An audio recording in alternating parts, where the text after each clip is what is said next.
ओम शांति। प्यारे भाई बहनों, बाबा की एक एक बात सत्य हो रही है। जो बाबा बोलते थे अब सब इन आँखों से देख रहे हैं। युद्ध भी शुरू हो चुके हैं। जैसे कि अब भारत और पाकिस्तान के बीच में हाहाकार मचा हुआ है, तो अपने बाबा की तो भाई एक एक बात सत्य हो रही है। जैसे बाबा ने 40 साल पहले 1981 की मुरली में कहा था, राष्ट्रपति भवन में बाबा का झंडा लहराया जाएगा, राष्ट्रपति भवन हमारा हो जाएगा। तो आज हम देख रहे हैं ना, देश की राष्ट्रपति बाबा की बच्ची ही है। वाह बाबा वाह। तो आगे की भी बातें बाबा बता रहे हैं। बाबा पहले क्यों बता देते हैं अपने बच्चों को। जैसे मान लो कोई भी क्लास के बच्चे पहले पेपर बता दिया जाए तो तब पेपर आसान हो जाता है। बाबा अपने बच्चों को पेपर की कुछ निशानियां बता रहे हैं ताकि बच्चे अंत के समय, जो समय अंत का होगा, उसमें परेशानी ना हो और ना ही आश्चर्य में पड़े। बाबा कहते हैं अब तो सबको मालूम पड़ जाएगा कि बाप आए हुए हैं। इतनी हाहाकार मचेगी न, अब सभी महाराजा, सन्यासी, योगी सब बाबा के पास आएंगे, क्योंकि शांति यहीं मिलेगी। भूकंप, बाढ़, बम ब्लास्ट सारी दुनिया में अब यहीं चलेगा। और प्रकृति तो ऐसे ऐसे रूप दिखाएगी, वह तो केवल बाबा का बच्चा ही सहन कर पाएगा। इसीलिए बाबा कहते हैं योगी आत्मा बनो, योग में हर समय रहो, इतनी प्रैक्टिस करो इसमें।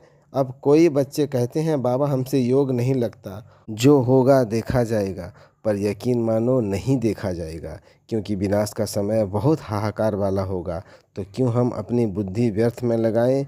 व्यर्थ में बुद्धि लगाकर हमें क्या इनपुट मिलेगा। इसीलिए हमें जहाँ से वर्षा मिलना है, सुख मिलना है, हमें कोई चीज़ मिलती है तो वही अपना टाइम लगाएं ना। अगर लंबे समय तक योग नहीं लगा पाता तो कम से कम मौन में मीठा बाबा, मेरे बाबा, शिव बाबा नाम तो चलता रहे।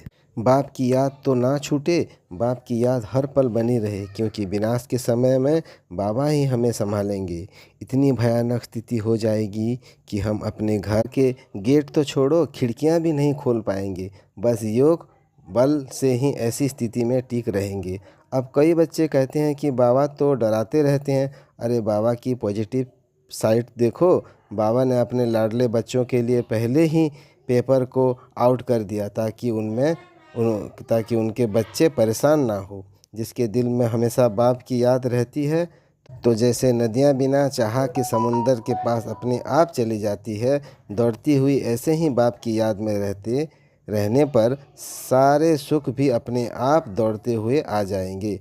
और लास्ट में बाबा ने कहा सभी ब्रह्म कुमार कुमारियाँ अंत समय के लिए खाने के लिए अनाज और दाल को स्टोर करके रखेंगे। क्योंकि अनाज और दाल को स्टोर करके इसीलिए रखेंगे क्योंकि लंबे समय तक रखा जा सकता है और बाकी खाने की चीज़ें लंबे समय तक नहीं चल पाती। और दूसरी ओर बाबा ने भी हम सब बच्चों को वादा किया है कि जो बाप की गोद में रहते हैं, हमेशा सर्विस में रहते हैं, बाप उन बच्चों को लास्ट तक दाल रोटी खिलाएंगे। बाबा कभी किसी का उधार नहीं रखते। एक कदम बाबा की ओर बढ़ाओ, 1000 गुना बाबा की मदद मिलेगी। ओम शांति।